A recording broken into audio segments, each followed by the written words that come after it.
I'm continuing my teaching on excellence, on our theme for the year. And my message today is titled, Learning Excellence Through Pressure. Sounds like a good title, don't you think so? Learning Excellence Through Pressure. I have already talked about having both a hunger and an appetite for excellence. And this week we're going to look at how pressure enables us to be people of excellence, people who break barriers, people who do wonderful things for God. And we're going to start from Proverbs chapter 27 and verse number 7. Proverbs chapter 27, verse number 7. And it says, a satisfied soul loathes the honeycomb, but to a hungry soul, every bitter thing is sweet. A satisfied soul loathes or hates the honeycomb, but to a hungry soul, every bitter thing is sweet. The honeycomb is naturally sweet. It is the core of honey, and so it is naturally sweet, sweeter actually more than the honey itself. Bitterness is not sweet, and many of you can think of bitter things you have eaten or tasted in your life. Sometimes it could be a fruit that you thought was going to be sweet, and it wasn't sweet. It could be an unripe fruit, an unripe pineapple, an unripe mango, an unripe lemon. Lemon itself is not sweet, but if it's unripe, it's worse. But contrast that with a honeycomb. A honeycomb is sweet, it's something you should love, and a bitter thing should be something you should hate. But the passage here says that to the soul that is satisfied, the honeycomb is hated. It should love the honeycomb, but it doesn't love it. Honeycomb is hated. And to the soul that is hungry, the thing that is bitter becomes sweet to it. It's like being offered to choose between a sweet ripe pineapple and an unripe pineapple. And our natural instinct will be to go for the sweet pineapple and not the unripe bitter pineapple. But the passage says the opposite happens based on whether you are a satisfied soul or a hungry person.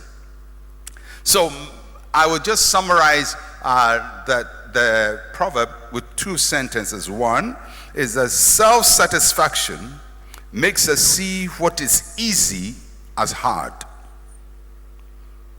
When a person is satisfied or self-satisfied, they hate the sweet thing. They hate the easy thing. They hate things that are good for them because of self-satisfaction. But when a person is hungry, they see what is hard as easy. They eat what is bitter and consider it sweet. So it just means that the state of a person's appetite would make them determine what is sweet and what is bitter, what they will embrace and what they will reject, what they want to do and what they would not want to do. When a person is hungry for something, even when it is hard and it is difficult, they are able to do it almost as if it is very easy. In the book of Genesis chapter 29, the story is told about Jacob when he's going to marry, and most of you are familiar with the story. He's told to work for 7 years for his wife, and he thinks the wife is Rachel, and he works for 7 years, and instead of Rachel, he gets Leah. And the father gives him a long rounded story about giving their older daughter in marriage first. So he says, well, if you still want Rachel, then work another 7 years for Rachel. Now you have to understand that Jacob is madly in love with Rachel. And look at how the Bible describes how Jacob worked. In Genesis 29, verse 18 to 20, it says, now Jacob loved Rachel. So he said, I will serve you 7 years for Rachel, your younger daughter. And Laban said, it is better that I give her to you than that I should give her to another man. Stay with me. Now verse 20, very interesting. Jacob served 7 years for Rachel, and they seemed only a few days to him because of the love he had for her. 7 years seemed like a few days. Now if you saw Jacob and you said, this guy is suffering, this guy is going through difficulty, it is hard, oh, what kind of mistreatment is that? Look at what his father-in-law has done. But Jacob was sinking his way through 7 years. It was easy for him, not because the work was easy, but because of the hunger of his soul. He wanted that girl real bad. And he served 7 years and never complained. So what does that tell you? That when you love something and you're doing it with passion, you don't complain about it. Because you have a hunger for it, you have a desire for it, you have intensity for it, and you do it as if it's nothing. But when you are doing something that you don't like and you feel bad about, then even a few days become 7 years. So really, what changes the way we approach our work is not the work itself, it's how we feel about the work.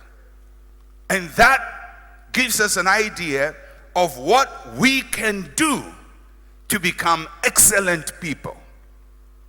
To become excellent people, we're definitely going to be working. But what will influence our work is whether we are satisfied souls or whether we are hungry souls.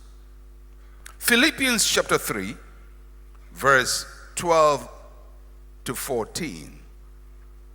The Apostle Paul is literally giving us his philosophy of life.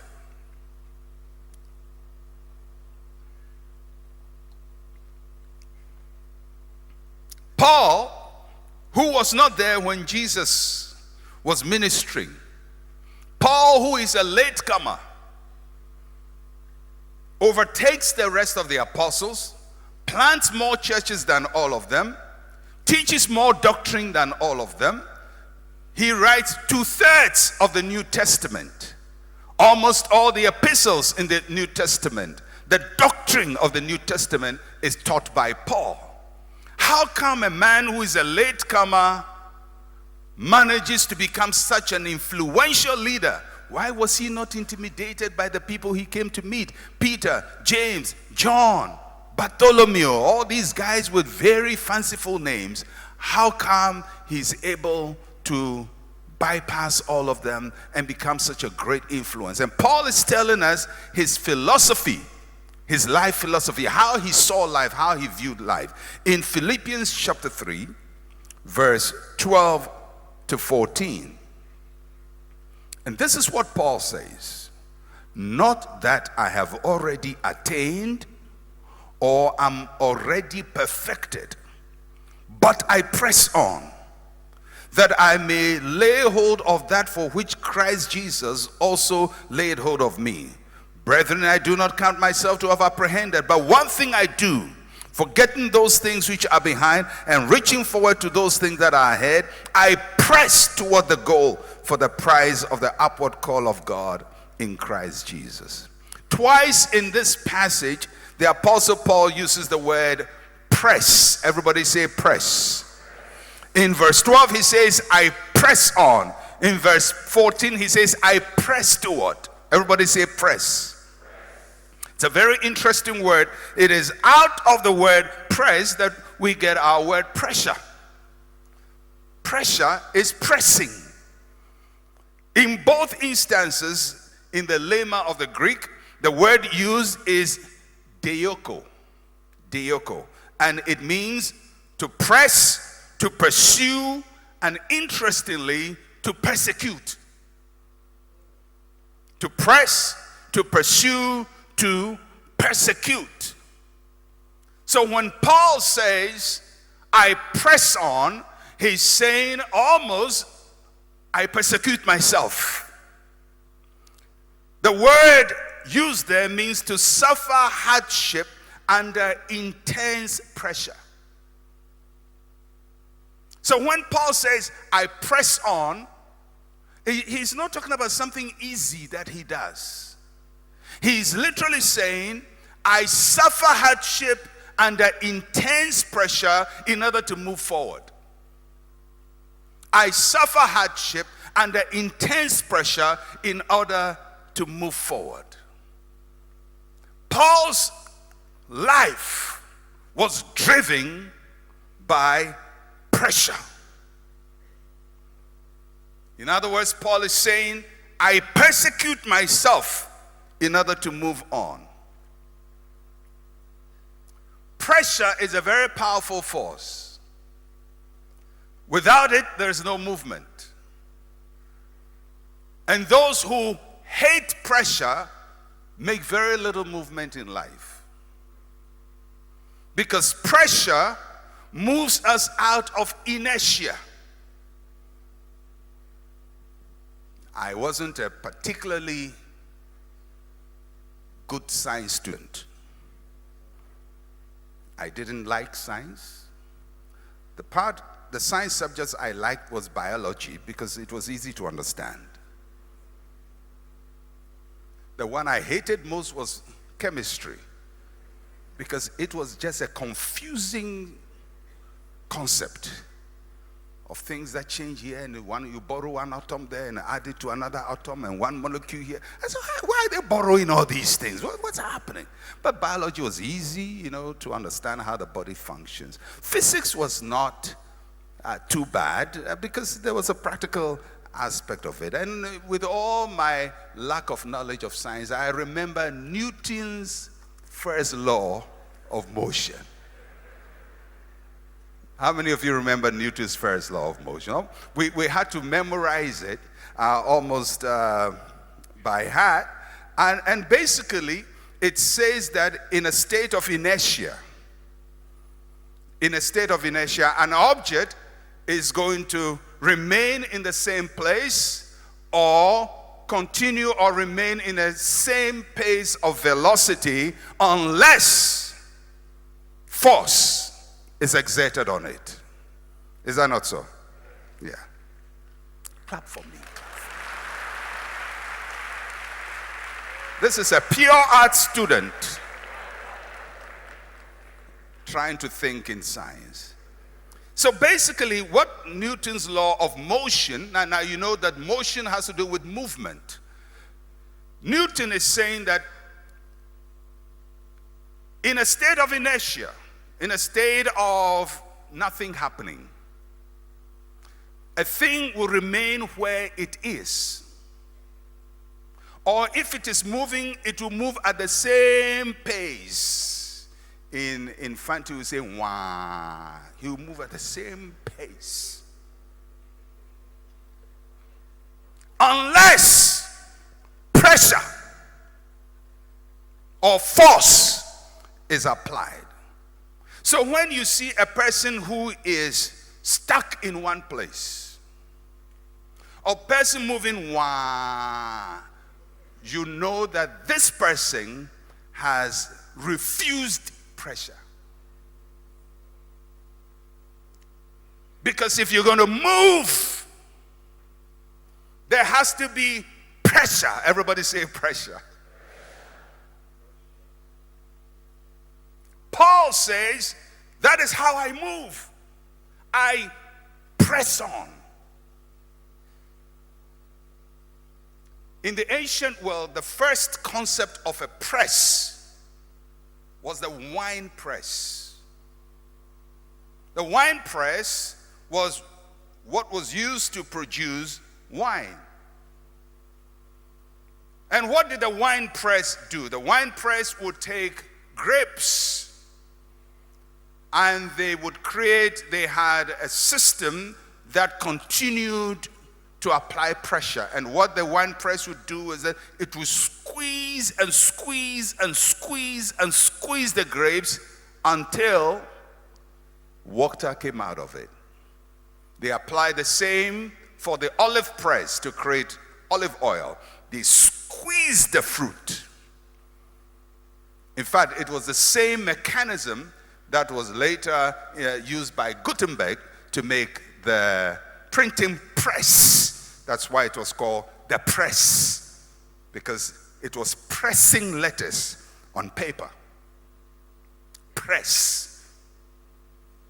Pressure. So, for you to move, my friend, you and I, we need pressure. If you hate pressure, you will be in one place, or your movement will be one.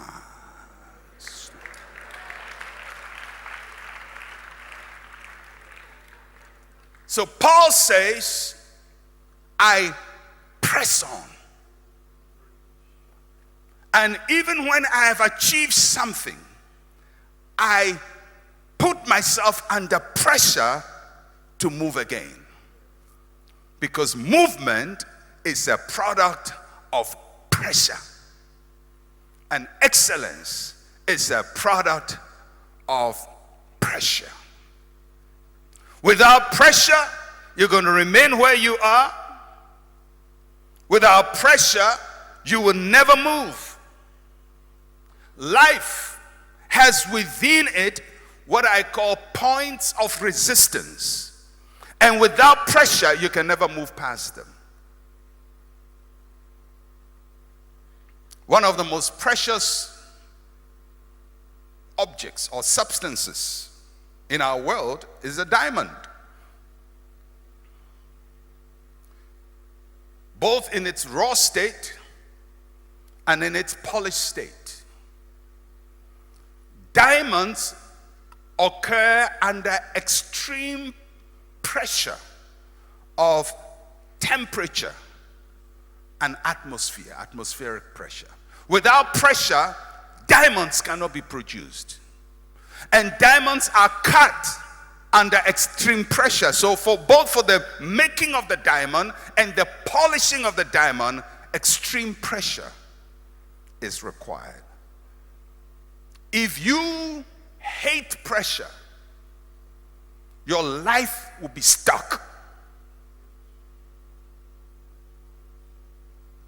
If pressure makes you have headaches, you can't handle it, then you can't move.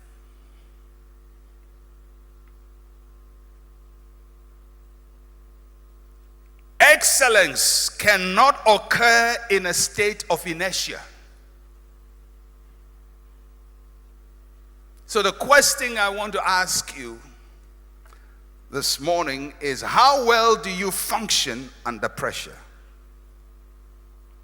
Do you run from responsibility when pressure increases? And do you fight those who apply pressure on you for you to perform? Many of the world's inventions were created under pressure. Nations and cultures that avoid pressure remain the same or move very slowly.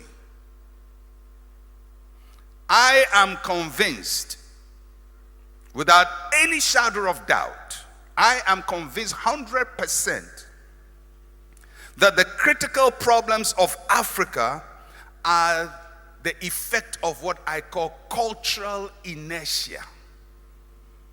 That is culture that is in one place and is resistant to change.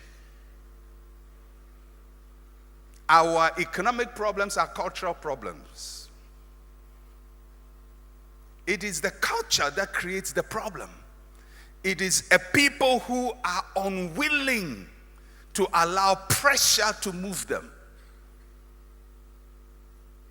Even our religious problem, when people complain about prophets and so on, it's not a Christian problem. It's a Ghanaian cultural problem. It's African traditional religion intruding into Christianity. It's not Christianity by itself. There is something about us that is resistant to change. And we make life easy for ourselves. But if you're going to excel, we must be like Jacob. We must accept pressure and work under it as if it's nothing. Whether you're a footballer or whatever you are, everybody requires pressure. Think of any industry or any vocation, even pastoring, without pressure, you do nothing. You will not achieve much. If a church is meeting in a small classroom and nobody puts pressure on them, in the classroom, the headmaster loves them and gives them all the access they would like, and they do decorate the classroom, paint it nice, but they will stay in a classroom. But the day they get pressure to move, they will build.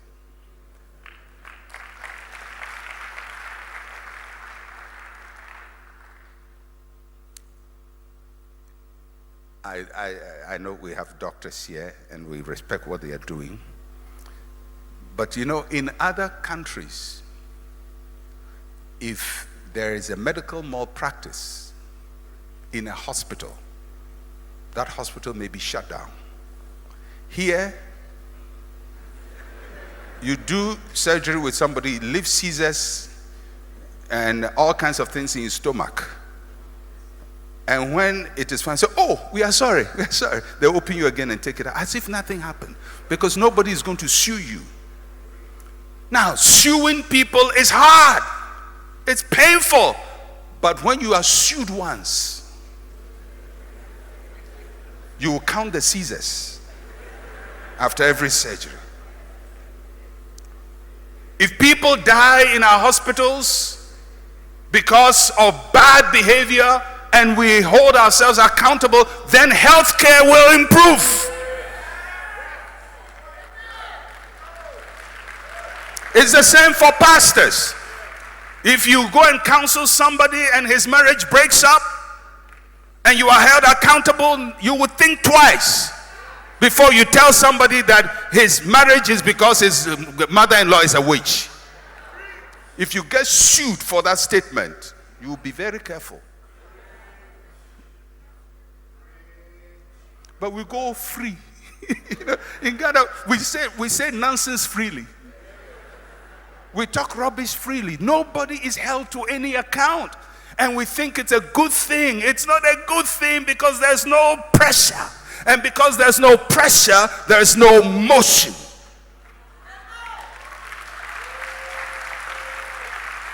Whether in law, in manufacturing, in entertainment, if people laugh at your unfunny jokes, you will never improve your jokes.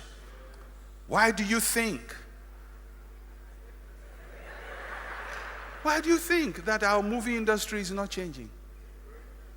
Sometimes I watch Hollywood movies that were made in the 1930s or 1950s or 1960s. I mean, if you watch Judah Ben-Hur or you watch Sound of Music made in the 60s, or you watch even some of the old what they call spaghetti westerns, with John Wayne and those, and you look at the structure of the movies, it's still way ahead of us now.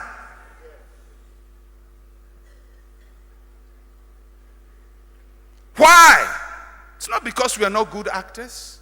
It's not because they're not good directors, but we accept anything.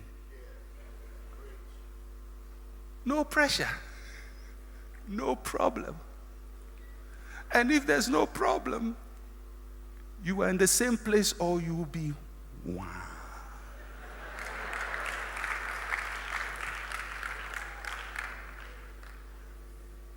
Now, normally when people put us under pressure, we hate them.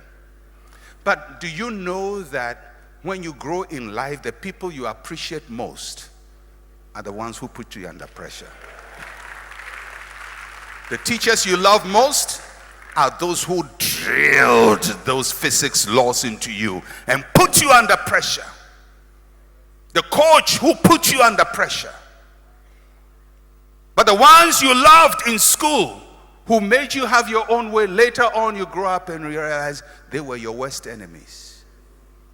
But at a point they seem to be your best friends. Nobody likes pressure. I don't like it. You don't like it.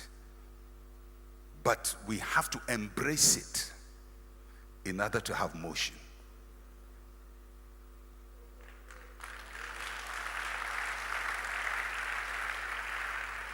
I'm not going to preach for long because we have communion, and that's one of the effects of Sunday communion. It shortens the sermon. So I'm going to continue this next week. But let me say this. Pressure proves us. Pressure proves us. The real proof of a person is seen under pressure. It can either reveal the worst in us or the best in us.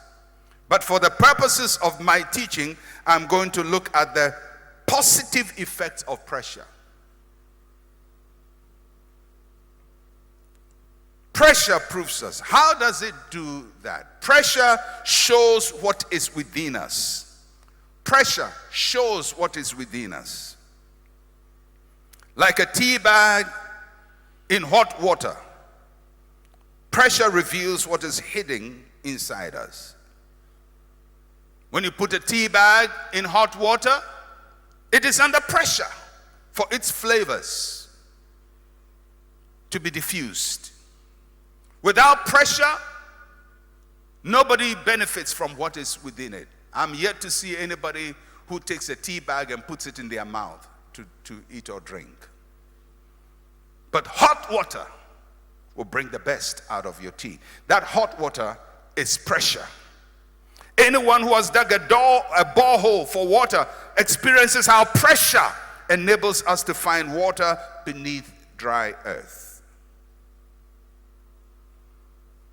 I didn't know I would be a preacher, or I could even speak publicly, until I was put under pressure. I'm naturally a very reserved person, very quiet, and nothing in me, in my natural state, shows that I can speak publicly. Nothing in my natural state. Until one day I went to a Christian fellowship, and the leader, God bless him, put me under pressure and just announced publicly to everybody, next week Brother Mensah will share something with us, and he's going to, and it's almost as if the whole earth opened. My whole world, as I knew, with the comfort, the security of just being an observer of other people and admirer of other people, all vanished. All of a sudden, I'm supposed to stand in front of people and tell them something, and what if I make a fool of myself? But it was that pressure that made me know for the first time in my life ever that I could speak. What if that man had not put me under pressure? In fact, that whole week before the meeting, I was praying. Either the rapture will come, something, Lord, change this. But God never changed it. Thank God for prayers He doesn't answer. And the week came, and I stood up to talk, and I shut my eyes and spoke and sat down and felt the most horrible in my life, because I just felt, now everybody knows he's not just quiet, he's just foolish. That's why he's quiet. He has nothing to say. Look, all kinds of thoughts were going through my mind, until after the meeting, people came to shake my hand. They said, we didn't know you could speak that well. We didn't know you could. And I said, wow, I didn't know myself. But what brought it out? Pressure.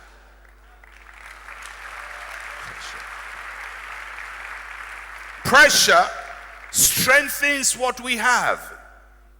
Not only does it bring out what we have, it strengthens what we have.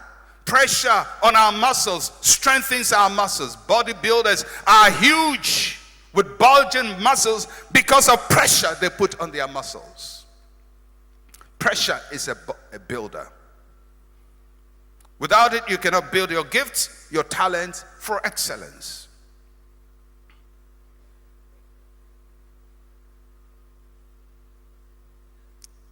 Pressure sharpens what we are doing. It sharpens you. It gives you a cutting edge. It refines gold. It sharpens knives. It helps us add value to our work. Without pressure, we'll satisfy ourselves with mediocre exploits and clap for ourselves. Be impressed with ourselves. Like we say in Ghana, we are the most hospitable people. You know, we just like to feel clap for ourselves. We are not hospitable, my friend. We are not hospitable one bit. We are not. Much of the hospitality is seeking for things. When we smile, we are smiling in anticipation. It's not that a person is nice and he's just smiling. No, he's smiling that you tip him. That's not hospitality, that's manipulation. If we were hospitable, why do we just treat each other so badly? You go to a shop, they are insulting you. You go to the market, everybody insults. Is that hospitality? Please don't say we are the most hospitable people. No, we are not. We are not. We have to learn hospitality. It's not our culture, please. Whoever told us that is lying to us. Pressure stretches what we can do. It stretches what we can do. It enables us to turn something from one state to the other. Pressure changes water from liquid to gas. It blends foods, solid foods, into liquid foods. Pressure stretches what you can do.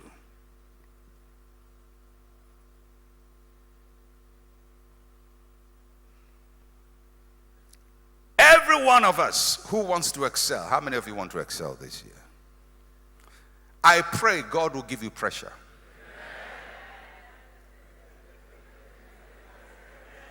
I love this church.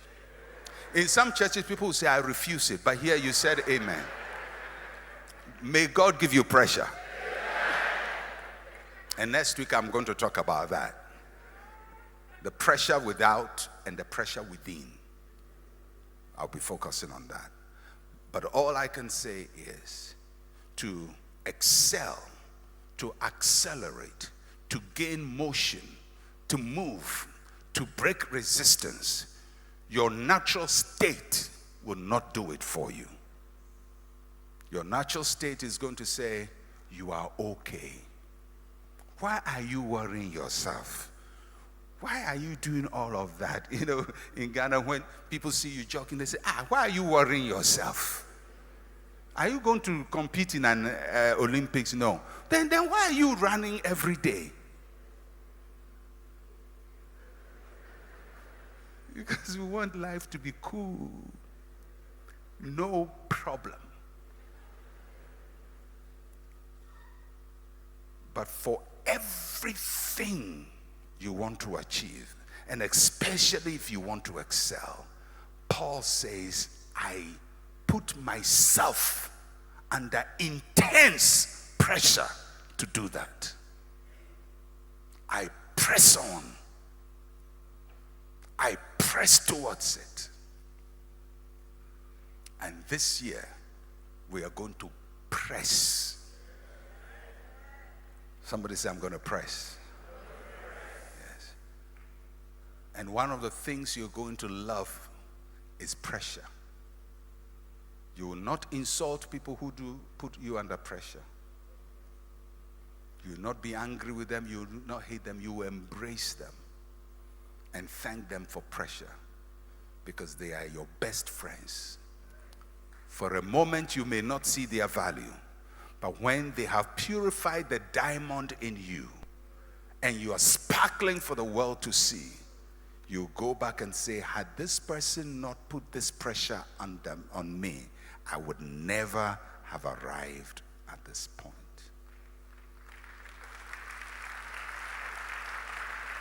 And may the Lord help us, like Paul, to press on to the upward mark of Christ, to be continued next week.